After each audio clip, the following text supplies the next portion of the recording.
Bonjour, Bill Bossé. Bonjour. Ça va bien? Ça va bien. Oui. Je t'ai connu comme slammer. Tu travaillais avec des jeunes. Tu les faisais parler de plein de choses qui les tenaient à cœur. Et là, ben, je vois qu'il n'y a pas juste la langue, les mots qui t'intéressent. Il y a aussi tout l'environnement. Tu es un citoyen quand même assez engagé. Puis c'est là-dessus que j'aimerais qu'on t'étudie ce matin. Vas-y, scruter. Oui, t'es porte-parole pour Environnement Vert Plus. C'est quoi ça, Environnement Vert Plus? Environnement Vert Plus, c'est un comité de citoyens qui a une trentaine d'années d'existence et qui se veut une sorte de chien de garde environnemental. Donc, on sonne l'alarme quand on considère qu'il y a lieu que la population se pose des questions sur ce qui se passe. On fait de l'éducation populaire aussi, beaucoup. La sensibilisation à différents enjeux aussi. Ça veut dire que vous vous rencontrez une fois de temps en temps, puis quand il y a des crises, ben il faut se rencontrer un petit peu plus. Voilà. Fait que vous vous rencontrez pas mal ces temps-ci? Ben là, de ces temps-ci, on pourrait être là-dessus à temps plein, mais on est tous du monde qui ont une vie en dehors aussi. C'est notre bénévolat. Il y en a qui collectionnent les vieilles pièces de monnaie puis les cartes de hockey. Nous autres, on collectionne les aberrations environnementales. On a une bonne collection de ce temps-là.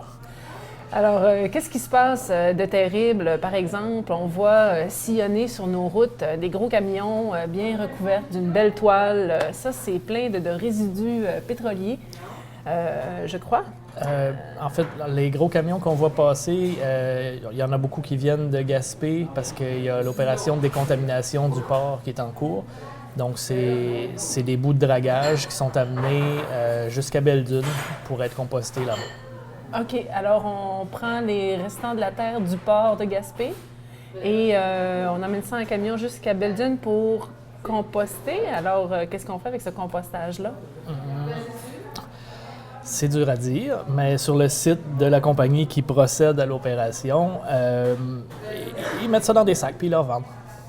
OK. Ça fait qu'eux, ils prennent... mais qu'est-ce qu'il y a dans un port comme à Gaspé? Qu'est-ce que tu peux retrouver dans la terre? Selon le rapport du BAP qui a été émis par rapport à ce projet-là, c'est contaminé aux hydrocarbures aromatiques polycycliques, les HAP, puis c'est contaminé au cuivre beaucoup aussi parce que c'est surtout les résidus de la mine de cuivre qu'il y avait à Murdoch. C'est le genre de sujet auquel vous vous intéressez chez Vert Plus? Oui. OK. Ça, on est à Caplan. Entre Caplan et Saint-Alphonse, il y a un gros dépotoir dans lequel on va aller mettre nos résidus aussi. Oui. Maintenant, on appelle ça un lieu d'enfouissement technique. Ça a l'air beaucoup plus propre qu'un dépotoir. Et oui, c'est là où toutes les matières résiduelles, autant domestiques qu'industrielles, vont terminer leur cycle. On va enterrer ça dans le trou là-bas. OK. Parce que ces gros camions-là qui sillonnent nos routes et les démolissent passablement vont aussi des fois s'arrêter au dépotoir. On en a vu quelques-uns cet été. On a posé la question au monsieur qui travaille là-bas, puis il me dit que, bon, ils ont aidé à déloader Gaspé, m'emmener, mais maintenant, il n'y en a plus. Mais ces gros camions-là, qu'est-ce qu'ils pouvaient amener au dépotoir de Saint-Alphonse? On a su que les bouts de forage de Gaspé avaient été amenés là-bas. Gaspé ont un lieu d'enfouissement technique aussi, mais ont changé leur tarification puis ont changé leur procédure pour l'entrée des matières résiduelles. Donc, ils se réservent le droit de faire une contre-expertise aux frais du promoteur. Ce qui fait que ça devient une option moins économique. Donc, c'était plus cheap de venir à Saint-Alphonse. Parce qu'à Saint-Alphonse, ils ne demandent pas la contre-expertise? Parce que si je comprends bien, si tu arrives avec ton camion avec des résidus dedans X, Y, Z, ça te prend un papier pour entrer au dépotoir puis mettre tes choses. Mais ce papier-là confirme, est fait par la compagnie. Salut, moi j'ai ça dans mon camion, puis il faut que tu me crois. C'est ça. Puis là, je te fais rentrer. Alors que Gaspé, qui est vraiment éveillé au niveau environnemental, en tout cas, essaye de montrer qu'ils le sont. OK. Eux, ils demandent à la même compagnie de payer une deuxième fois pour avoir un rapport d'une firme externe. Ce qui fait que ça devient une option moins intéressante pour eux, ce qui fait qu'ils cherchent un autre endroit pour aller porter leurs résidus. Parce que l'industrie pétrolière qui est en train de s'installer en Gaspésie va avoir un grand besoin de disposer de ses résidus dans vraiment pas longtemps. Junex, actuellement, ont un projet de creuser 30 puits supplémentaires. Ça fait pas mal de tonnage, ça. Il faut faire quelque chose avec ça. Puis, Ben, si on se fie sur la compagnie, c'est jamais bien contaminé. Sauf que ce qu'on sait, c'est que c'est un mélange de tout ce qu'il y a dans le sol le long du chemin. On sait aussi qu'en Gaspésie, il y a des traces d'uranium un peu partout. Donc, à travers les bouts de forage, souvent, on va en retrouver un peu. On va retrouver des additifs pour que ce soit plus fluide aussi. Bon, fait qu'on peut forer, on peut prendre ces matières-là, il faut les amener ailleurs. On ne sait pas exactement où est-ce que ça en va, mais si toi, tu es un environnementaliste averti puis tu ne sais pas où est-ce que ça s'en va, moi qui est un peu Madame Tout-le-Monde, je ne sais pas non plus ce que ça s'en va. Qui peut me répondre où c'est ce que ça en va? On peut essayer d'appeler au ministère, à Caplan, qui vont nous dire d'appeler à Sainte-Anne-des-Monts, qui vont nous dire d'appeler à Gaspé, qui vont nous dire d'appeler à Québec, qui vont nous dire de rappeler à Caplan, puis on ne saura toujours pas où est-ce que ça s'en va. OK. Éventuellement, on multiplie les sous-traitants le long de la gestion, pour la gestion de la filière des matières résiduelles. Il y a beaucoup de sous-traitance. Donc, on va vendre le contrat d'en disposer à quelqu'un qui va assumer la responsabilité à partir de là. Donc, c'est pas un coup que le camion les a pris, c'est plus la responsabilité de la compagnie. sinon, est-ce que vous avez d'autres bons dossiers dans le genre sur lesquels vous émancipez? Bien, on a une des usines qui sera la plus polluante du Québec, même si on nous la promet comme étant la fine pointe de la technologie. La cimenterie de Port-Daniel, avec la combustion annoncée de charbon et de coke de pétrole, a l'air, vu d'ici, de faire partie du problème beaucoup plus que de la solution. Puis c'est un autre projet où la population n'a pas eu son mot à dire en nulle part. Bien, c'est sûr qu'une usine, c'est là pour faire un produit, pour faire de l'argent, ça a une denrée économique, faire travailler le monde, c'est pas du tout un projet environnemental, même s'ils trouvent des technologies pour amenuiser le mal, c'est quand même un gros trou qu'on fait là, avec beaucoup de poussière qui s'en va dans l'espace. Surtout beaucoup de combustion pour produire l'énergie qui est nécessaire à la calcination du calcaire. Ça prend une source de combustible qui est abondante. Et ce combustible-là, on va le chercher où? Bien, là, de ces temps-ci, on parle de biomasse pour acheter de l'image verte un peu. Par contre, ce qu'on sait, c'est qu'ils vont commencer à opérer au coke de pétrole et au charbon. Le coke de pétrole, c'est lors du raffinage du pétrole, tout le carbone qui est retiré. C'est ça, le coke de pétrole. Le carbone et les résidus de raffinage. Okay. Bon, ben c'est bien parce que la cimenterie va, à quelque part, aider nos pétroles canadiens de l'Ouest à écouler de leur stock. Oui, en fait, ce résidu-là est très encombrant. La gestion des matières résiduelles, c'est une problématique autant domestique qu'industrielle. Puis le coke de pétrole, ben ça coûte pas cher. Puis c'est abondant. Il n'y a personne qui n'en veut parce que, ben, c'est ça.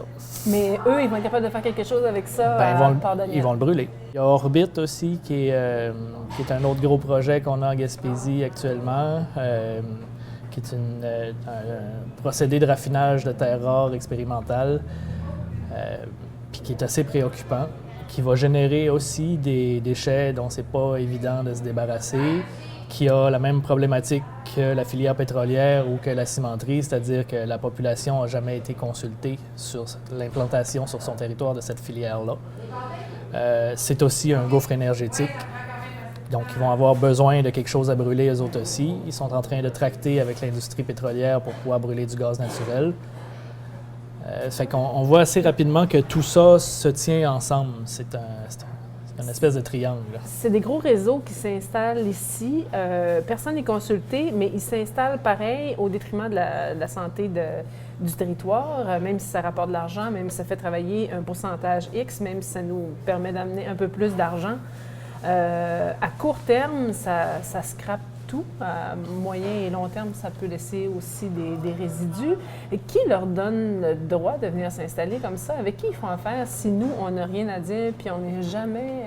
Bien, théoriquement, on aurait quelque chose à dire via nos gouvernements, mais actuellement, on ne sent pas qu'on a une grosse prise de ce côté-là. Non, ça c'est sûr. Bien là, c'est ça, on avait un gouvernement, c'est ça. On verra s'il y aura vent de changement, là, mais... c'est vraiment une vente de territoire au plus offrant, finalement. Puis ça se passe assez rapidement. Là, 4-5 ans, ces projets-là n'étaient pas tant que ça sur la table. Puis là, ils sont tous là, puis ils se justifient l'un l'autre. Ils ont besoin l'un de l'autre pour opérer. Puis à partir de quand il y en a un qui passe, bien, il y en a un autre qui vient. Puis... Est-ce que c'est le même système qui est mis en place par les grands et les gros de ce monde? C'est le même système qui avait été mis à l'époque, par exemple, pour l'industrie du bois. Cette manière de sortir tout le bois, ça fait travailler beaucoup de monde, mais tu sais, à cette heure, ça fait des problèmes climatiques hallucinants, là. Oui, puis du bois, il n'en reste pas tant, fait qu'il faut sortir d'autres choses. Puis tant qu'on va sortir de la matière brute, pas transformée ou pas beaucoup, ben on va être un État ressource, puis si on a une région ressource, il doit y avoir une région siphon quelque part qui profite, parce qu'au final, c'est pas nous autres que ça paye.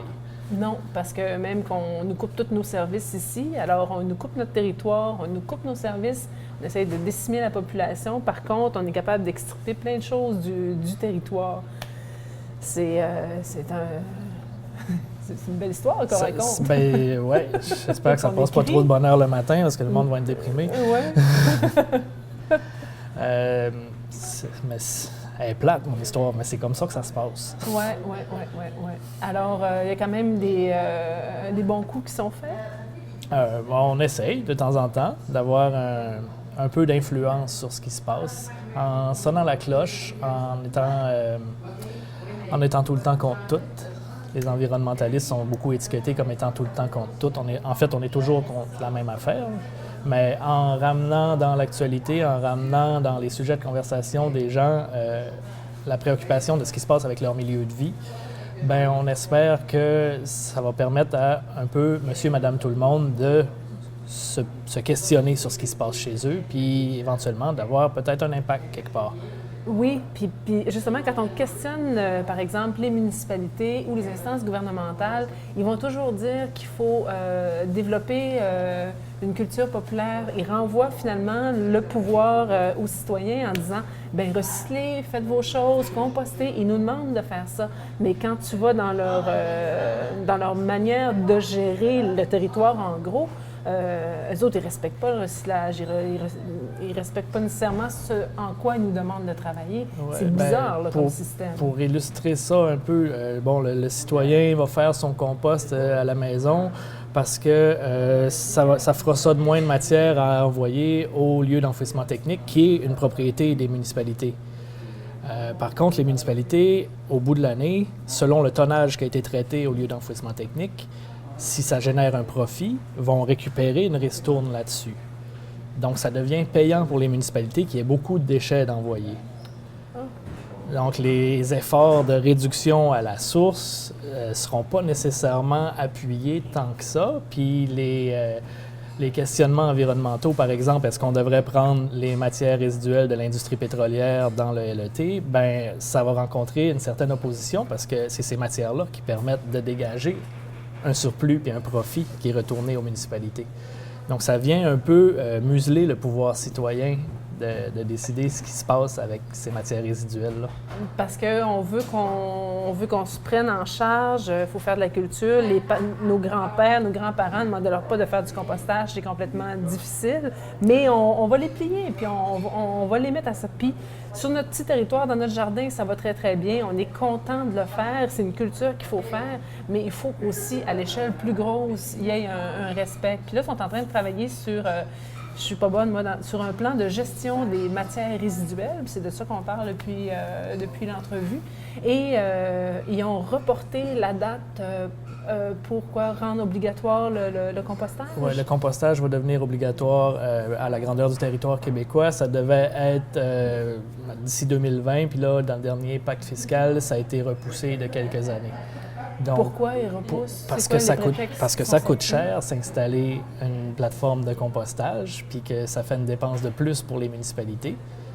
Donc, ils ne sont pas pressés d'aller dépenser là, puisque ça va être une dépense, puis ça ne sera probablement pas un revenu. Puis que ça vide nos vidanges, alors les ristournes sont moins grandes pour les municipalités au niveau du déchet régulier. Oui. Donc, actuellement, à Vers Plus, une des actions que l'on fait, c'est d'envoyer un modèle de résolution à toutes les municipalités pour leur demander de faire pression pour que le LET soit utilisé uniquement à des fins domestiques. et à des fins domestiques de la MRC de Bonaventure et d'Avignon. C'est pourquoi il a été créé. Parce que si on se met à ramasser les déchets industriels de toute la péninsule, ben on va réduire la durée de vie de cette infrastructure-là. Il va être plein. Le trou va être plein plus vite. Si le trou est plein plus vite, il va falloir en aménager un autre. Ça va être encore à nos frais. Puis notre territoire est quand même, parce qu'il enfouissent quand même, là. Ça fait que c'est pas super bon pour l'environnement alentour. Ça fait que si c'est plein, ils vont en faire un autre, toujours sur notre territoire, parce que notre territoire, on le vend pas cher. C'est ça, c'est en gros? C'est à peu près ça. Puis toi qui habites quand même tout près de ces lieux-là, je crois, tu avais un ruisseau qui, encore un an, te donnait du poisson. Oui. Et qu'est-ce qui se passe avec ce ruisseau-là, Bilbo? Bien, on a appris récemment que le lieu d'enfouissement technique, qui avait l'habitude de rejeter ses effluents dans un tributaire de la rivière Saint-Siméon, maintenant est en train de s'installer pour pouvoir rejeter aussi dans le ruisseau Leblanc, qui est un ruisseau beaucoup plus petit, mais qui a un débit continu, alors que le tributaire de la rivière Saint-Siméon, lui, il est intermittent. Donc, en ayant un débit continu, on peut diluer à l'année au lieu d'y aller par roche, par période. OK. Et alors, puis, ça permet de flusher d'un côté ou de l'autre. Fait que le dépotoir, lui, on enfouit, mais il y a des jus qui se créent, qui s'en vont dans ces petits ruisseaux-là. Le à droite cycle ou à de l'eau ne gauche. change pas parce que c'est un dépotoir. La goutte d'eau qui tombe du ciel, elle va tomber quelque part. Puis elle va ruisseler, puis elle va se ramasser à la mer. La goutte d'eau qui a tombé sur le dépotoir, elle va ramasser tout ce qu'il y a le long de son chemin avant d'aller se mélanger au restant du lexivia. Là, ça va être traité, puis on va nous dire que ça va être traité tellement beau puis propre qu'il n'y aura pas de problème puis qu'on pourrait boire ça, mais on trouve personne qui veut en boire. Et puis toi, les poissons de ton ruisseau sont morts quand même? En tout cas, T'en moi, as je trouvé suis allé marcher dans le ruisseau, j'en ai trouvé qui était mort. J'ai pas eu d'avis de la municipalité comme quoi ce ruisseau-là était rendu insalubre, on m'en a pas parlé. La municipalité qui reçoit ces rivières-là, est-ce qu'elle traite son eau avant de les envoyer dans la mer? Mais non, ici, Non plus, mon les Dieu! résidus municipaux, les égouts du village, c'est donc dans la baie là-bas. OK. Et Fait on rit de Montréal de jeter ses eaux usées. Et juste ici, dans cette merveilleuse baie, on continue à le faire depuis des années, malgré... Puis ça écologique met la qui se municipalité dans une drôle de position pour aller essayer de faire des pressions pour que le jus du dépotoir ne soit pas flushé dans le ruisseau, alors que le jus de nos toilettes se flush dans la baie. Bien, je vous souhaite de recruter chez Vert Plus parce que il faut être membre. Vous avez des réunions et vous propagez des plus ou moins bonnes nouvelles, mais quand même, il y a une culture populaire à faire là qui est assez évidente. Si on se fie sur le système en place pour nous protéger, on va être déçus. On l'a vu souvent. Donc, il faut, comme citoyens, qu'on s'organise entre nous pour au moins être au courant de ce qui se passe puis se donner des moyens d'action plutôt que de réaction.